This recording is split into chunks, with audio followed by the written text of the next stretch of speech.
ce numéro de Femmes de valeur, nous vous présentons Kadi Ouedraogo Sy. Kadi est la présidente de l'association Femmes et Prisons d'Afrique. Elle a elle-même fait la prison, elle a purgé sa peine. Seulement, depuis sa sortie, elle n'arrive pas à s'éloigner de ce milieu tant redouté.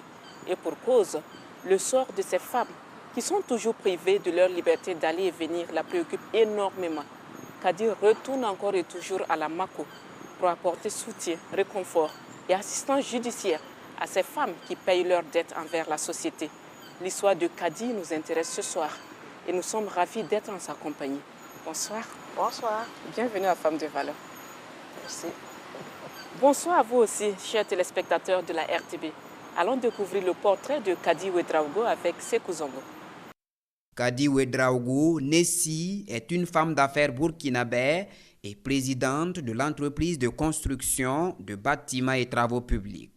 Titulaire d'une licence en droit des affaires, Kadi n'a jamais imaginé être un jour pensionnaire de la maison d'arrêt et de correction de Ouagadougou. Et pourtant, le destin en a décidé autrement un 15 août 2016. Pour refus d'obtempérer face à un agent de police, Kadi est condamnée et déposée à la Mako.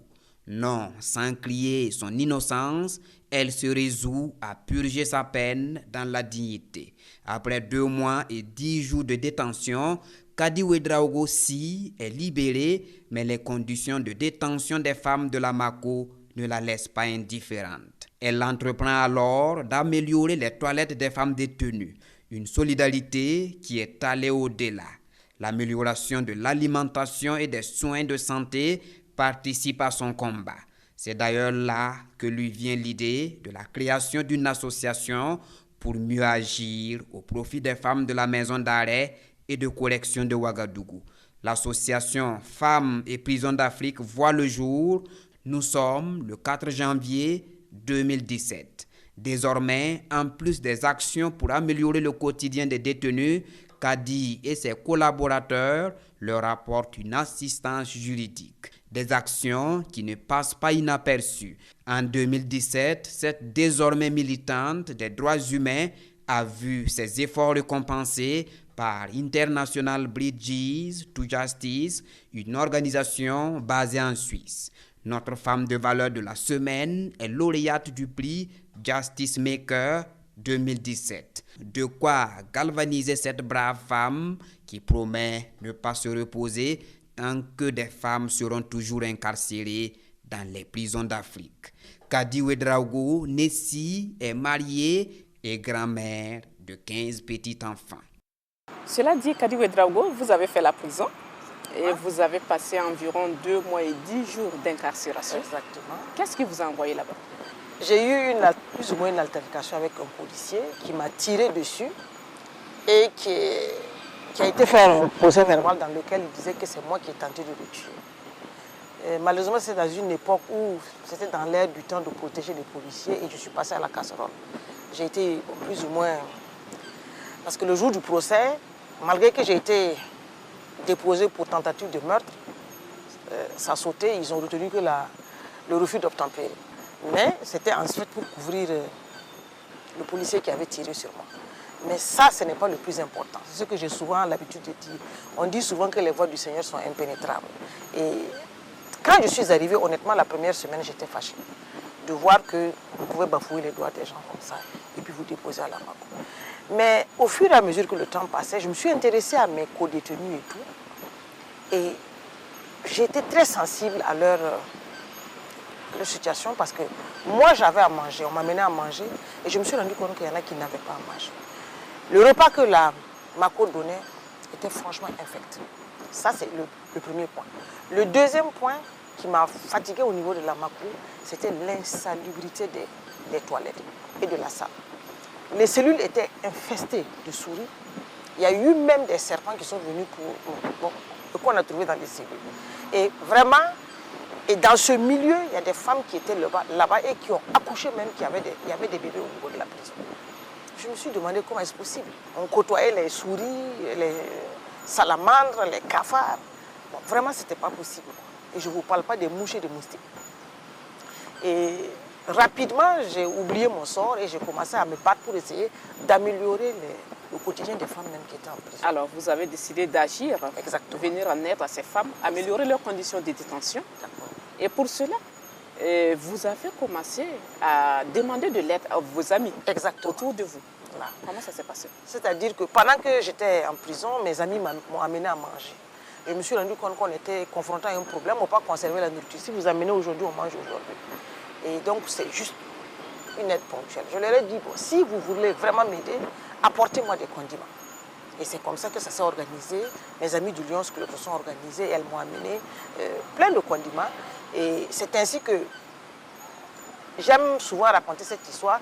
Le jour où on décide de faire un riz avec la sauce en pâte d'arachide, la prison ne donne que la pâte d'arachide, la purée de tomate, le cube bouillon, l'huile et le sel. Avec ça, on ne peut rien faire. C'était insuffisant. Et absolument. On ne peut même, il n'y a rien dedans. Donc, grâce à l'apport de mes amis, on a pu, le matin, chaque matin, j'allais à la cuisine leur demander qu'est-ce que vous préparez. Et je leur apportais des aubergines, des choux, des courgettes, de la tomate, des oignons, ainsi de suite. C'est comme ça que le repas de tout le monde a pu être amélioré. Voilà.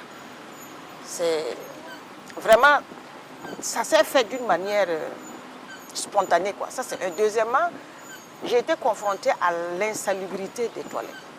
Pendant près d'une semaine, je ne pouvais pas aller aux toilettes parce que c'était très, très sale. Et donc, j'en ai parlé à une de mes amies qui est membre du Lions Club, justement. Et elle a demandé aux autorités de la MACO si elle pouvait intervenir pour caroler et puis mettre des dossiers à la française. Et c'est ainsi que c'est parti. Quand elle a fait elle a aménagé la première toilette où moi j'étais, dès que je suis sortie, j'ai continué à faire pour les autres. Voilà. Et aujourd'hui, j'ai réussi non seulement à finir les toilettes, mais à caroler la majorité des cellules. Il me reste qu'une seule cellule à caroler. Okay. Donc, vous passez 2 mois environ, 2 mois et 10 jours à la MACO. Exactement. Et dès votre sortie, vous avez mis en place l'association Femmes et Prisons d'Afrique pour encore agir au profit de ces femmes qui sont incarcérées. Exactement. Et quels sont vos domaines d'intervention? Il y a 4 domaines d'intervention. L'association Femmes et Prisons d'Afrique, la première chose que l'on fait, c'est envoyer à manger chaque semaine, par exemple, pour les femmes, parce qu'il y a des enfants. Voilà. Le deuxième volet, c'est l'assistance judiciaire. On s'est rendu compte que, par manque de moyens, il y a des gens qui pouvaient rester 2 ans, 3 ans en prison parce qu'elles n'ont pas les moyens de prendre un avocat. Voilà. Et donc, l'association a engagé un juriste qui, chaque lundi, y va et essaie de... Toutes celles qu'on a déposées la semaine qui vont passer, on leur demande si elles veulent qu'on se porte, on les aide. Si elles disent oui, l'association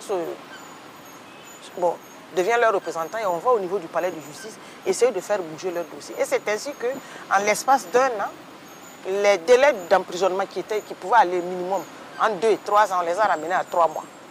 Voilà, on les a ramenés à 3 mois. Ça fait que vous pouvez rentrer et si nous on prend votre dossier, avec l'accord même des juges, parce que les juges sont débordés.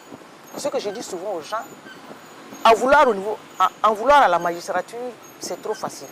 Vous vous rendez compte que pour 5000 dossiers, rien que pour le centre de Ouagadougou, il n'y a que 7 juges.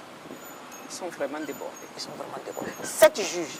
Donc, eux-mêmes, ils étaient contents que l'association vienne pour les inciter à faire sortir les dossiers des uns et des autres afin qu'on puisse les libérer. Donc, vraiment, ça a été une bonne chose pour vider un peu la prison, quoi. Vous êtes en quelque sorte une interface entre la justice et les détenus. Exactement. Voilà. Et si je n'avais pas été en prison, je n'aurais jamais pu savoir qu'on pouvait agir à ce niveau. Voilà. Et ça, c'est le deuxième volet. Voilà. C'est le deuxième volet. Le troisième volet, c'est l'aménagement, comme je dis, des cellules. Et effectivement, on aménage les cellules. Le quatrième volet, c'est j'envoie à manger. Plutôt, j'envoie des médicaments au niveau. Cette année, par exemple, chaque année, je contacte les pharmacies. Mais cette année, j'ai eu la chance de contacter la CAMEC et Laborex. Ils m'ont donné en tout et pour tout pour 1 300 000 de médicaments que j'ai remis à la MACO. Donc chaque année, on prend des médicaments et on fait des dons à la MACO. Voilà. Combien de femmes avez-vous réussi à faire sortir de prison depuis la création de l'association Femmes et Prisons d'Afrique? On a pu sortir quelque chose comme 250 à 300 femmes par toutes sortes de moyens. Parce que en dehors de la semi-liberté, de la liberté provisoire, de la relaxe pure et simple, il y a des mécanismes au niveau même de la prison. Quand vous êtes condamné, si vous êtes condamné par exemple à 1 an, quand vous faites le tiers de votre peine, vous êtes admissible au placement privé ou au placement public. Ça veut dire quoi? Moi, si j'ai une entreprise privée, je me porte garant pour vous engager. Et parce que je vous engage, je reverse une certaine somme au niveau de la prison et on vous laisse sortir pour venir travailler avec moi. Quand c'est le placement public, vous devez travailler par exemple au niveau de l'hôpital. Quand il y a un malade au niveau de la MACO, c'est vous qui êtes resté à ses côtés, ainsi de suite. Mais quand le malade guérit, vous repartez chez vous. Voilà. Ce sont ces deux mécanismes que beaucoup utilisent pour pouvoir faire sortir les gens. Il y a des cas emblématiques que vous avez réussi à décanter. Par exemple, ces femmes qui ont été pratiquement oubliées dans ce milieu carcéral. C'est vrai, c'est vrai. Bon, les cas sont...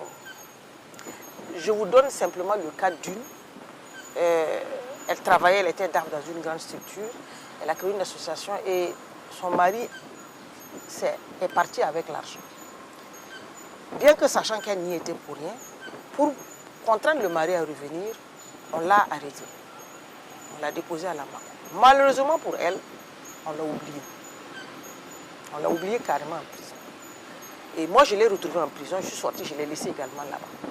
Et donc l'association, en 2017, nous, on a commencé à entreprendre les démarches pour qu'on la libère.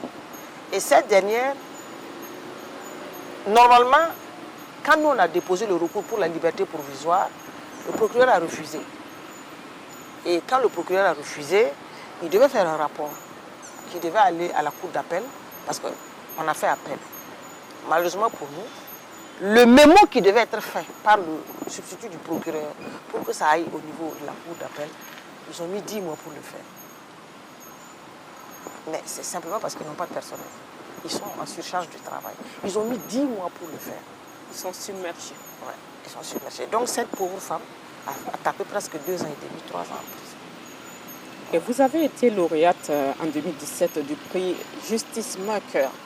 Qu'est-ce que ce prix a apporté dans la vie de l'association? Elle a apporté beaucoup parce que grâce à ce prix, comme je dis, nous avons pu agir au niveau judiciaire. Sans cela, parce que le juriste, il n'est pas un membre de l'association, un employé de l'association. Lui, il travaille, mais il faut le payer. Il a une femme et des enfants. Et donc, grâce à ce prix, on a pu impacter, on a pu vraiment avoir des résultats. Et malgré tout, malgré que bon, ça fait 2 ans, on n'a pas de bon financement, malgré tout, il travaille pour l'association, mais d'une manière bénévole et ce n'est pas facile. Mais on entend de reprendre nos activités à compter du 1er juin. Il va travailler à plein temps pour l'association. Voilà. Est-ce que Mme Ouedraogo, on peut se permettre de dire que votre passage en prison a trouvé un autre sens au-delà de la correction? Exactement. Ça a un autre sens parce que, comme d'abord je suis quelqu'un qui prie beaucoup, et je dis souvent que les voies du Seigneur sont impénétrables. Et quand on m'a arrêté, c'est vrai, la première semaine j'étais fâchée. Mais après, j'ai beaucoup réfléchi et je me suis rendu compte que moi-même j'étais une privilégiée en prison. Parce que moi j'avais à manger, j'avais les moyens de payer un avocat et ainsi de suite. Malheureusement, je suis allée trouver une situation mais pleine de détresse des femmes. Pleine de détresse des femmes. Donc ça fait que le fait que j'ai été en prison, je ne sais pas pourquoi Dieu m'a envoyé là-bas, mais bon, je pense que ça a arrangé beaucoup de gens quand même, malgré tout. Vous êtes juriste de formation. Oui. Est-ce que votre connaissance du droit a contribué à alléger votre séjour dans ce milieu? Alors là, pas du tout. Pas du tout. Ma connaissance du droit m'a surtout fâchée. Parce que je ne pouvais pas m'imaginer de telles... C'est-à-dire de telles... Je n'ai pas pu m'imaginer un tel... Comment on vous dépose, on ne vous juge pas, on vous garde pendant des années. C'est pas possible. Le droit n'était pas respecté. Mais pas du tout.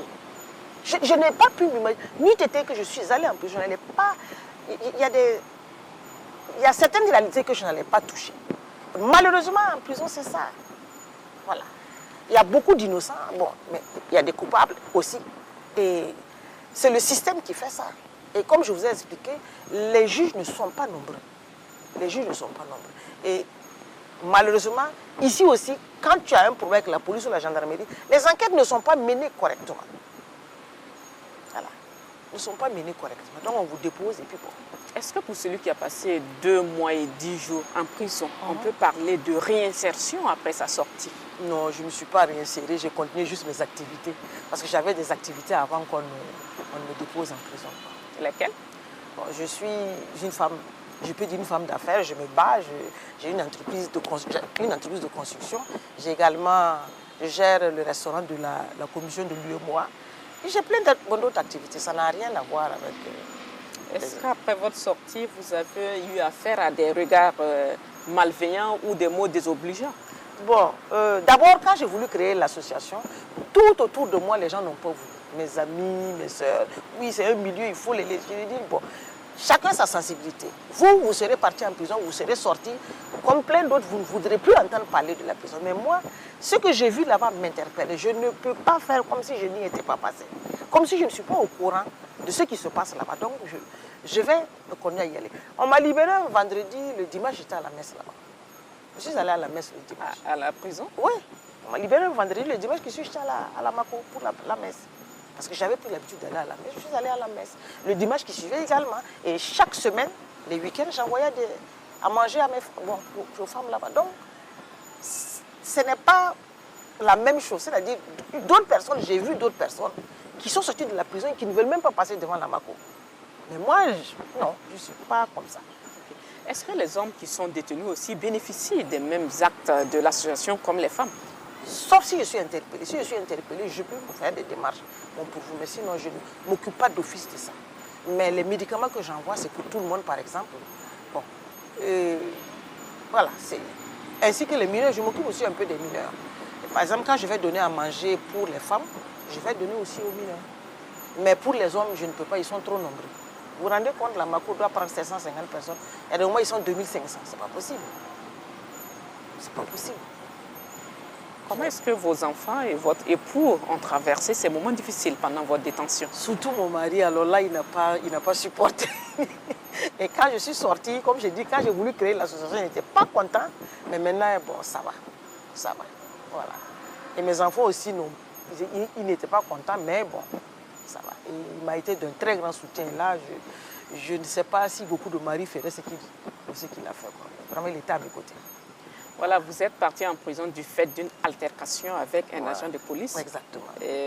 En rapport avec la circulation. Exactement, avec la circulation. Quel conseil avez-vous à prodiguer aux usagers de la circulation? Ça peut arriver à tout le monde. Voilà, ça peut arriver à tout le monde.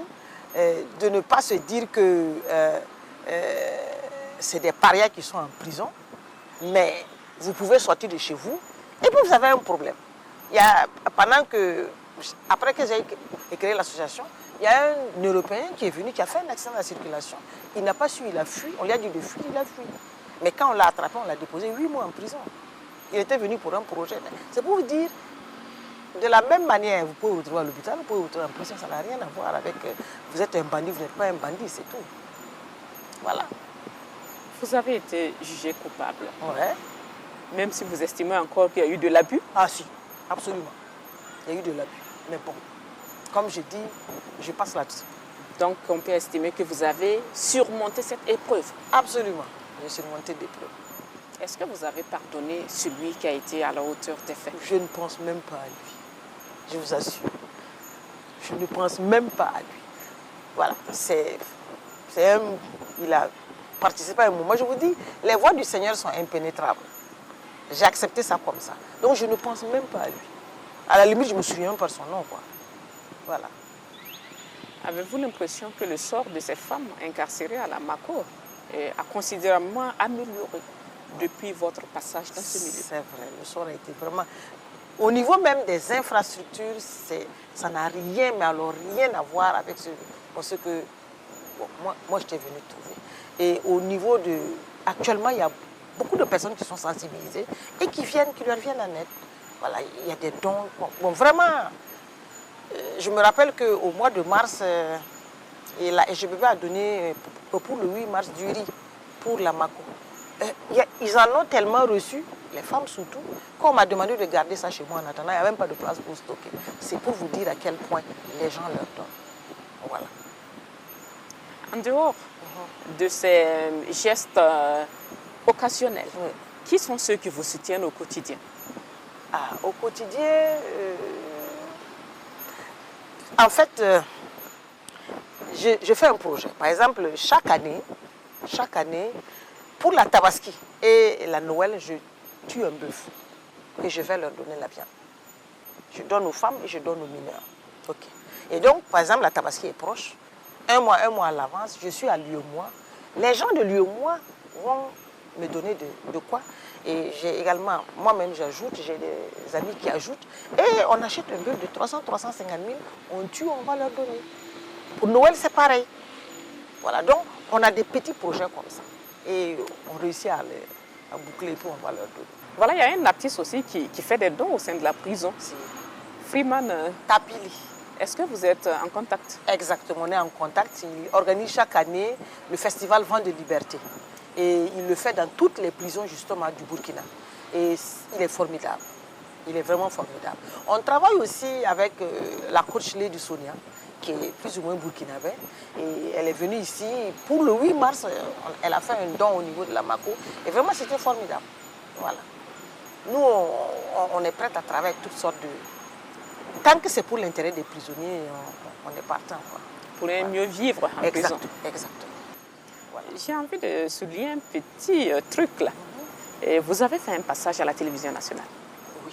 Parlez-nous de cette expérience. En 1982, j'ai commencé le 1er janvier 1982 avec Inoussa Kita. On a été recruté par David Barry. Et je me rappelle que Serge Théophile Balimé était chef de rédaction. J'ai travaillé avec l'ancien ministre Mahmoudou Ouedraogo. Raymond Edouard Ouedraogo, Souleymane Komporé, Do Pascal Sessouma. Et vraiment, c'est une équipe. Je dis souvent aux gens que là, c'est-à-dire que leur niveau, le niveau et la technicité qu'ils avaient, on ne pourra plus avoir des journalistes de cet acabit. Parce que vraiment, les moyens techniques que vous avez aujourd'hui, nous, on ne les avait pas. Par exemple, téléprompteur et tout, ah non. Vous étiez téléspeakerine? Moi, j'étais téléspeakerine et il n'y avait pas de tableau. Vous apprenez votre texte par cœur, c'est-à-dire que vous le rédigez et vous présentez chaque élément qui va passer. La téléspeakerine, on présentait l'élément. Et nous, on restait là-bas jusqu'à minuit, 1h du matin et puis on rentrait. Pourquoi avez-vous quitté? Bon, j'ai quitté ce milieu parce que j'ai eu le bac et puis je suis partie à l'université. Je travaillais et j'ai fait le bac en candidate libre. Et quand j'ai eu le bac, je travaillais et je partais à l'université. C'était plus compatible, donc c'était un peu compliqué. Et à l'université, vous avez étudié le droit? Exactement. J'ai fait de 1982 à 1985 l'école supérieure de droit. Et vous êtes titulaire d'une maîtrise en droit des affaires. Exactement. Avez-vous voulu être juge ou avocate? Ah non, ça ne m'a pas intéressée du tout. Je voulais être douanière, parce que mon père était douanier. J'ai fait le droit et je voulais être douanière. Et en ce moment, on avait suspendu les concours de la douane. Et bon, comme pour aller à l'université, j'avais fait le bac G1. J'étais plutôt assistante administrative. Puis après, je suis sortie créer mon entreprise. Vous avez préféré le monde des affaires? Exactement, parce que je suis... Bon, je ne supporte pas beaucoup être enfermée dans un bureau. Je ne supporte pas du tout. Vous aimez être un papillon Voilà, sur le libre. terrain, voilà, sur mes chantiers, avec mes bottes, je marche, je suis sur les chantiers, je fais mon carrelage et tout, voilà, c'est ça. Et vous l'avez dit, vous êtes une garçonne. Oui, garçon manqué. Non, une dernière question. Vous êtes mariée? Oui, je suis mariée, mère de 3 enfants, 2 garçons et une fille. Et avec mon mari, on a 15 petits-enfants. Vous êtes une petite mamie. Donc voilà. Je suis mamie depuis que j'ai 35 ans. J'ai 60 ans aujourd'hui. Voilà. Bon, je n'ai pas envie de dire la mamie ninja, mais vous êtes tout de même une très belle mamie. Merci. Félicitations. Merci. On va s'arrêter là, Madame Ouedraogo. On a pris beaucoup de plaisir à vous écouter. Merci. Voilà, Madame, Monsieur, Kadi Ouedraogo est la preuve que l'on peut se reconstruire après des moments difficiles.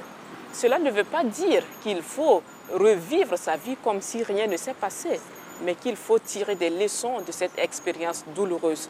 En tout cas, Kadi Ouedraogo a su se convertir, elle a su se relever et apporter une lueur d'espoir à ceux qui sont toujours privés de leur liberté d'aller et venir. C'est une femme formidable que nous admirons tout simplement. Voilà, je serai très ravie de vous retrouver la semaine prochaine avec une autre femme de valeur sur les antennes de la RTV. Bonsoir.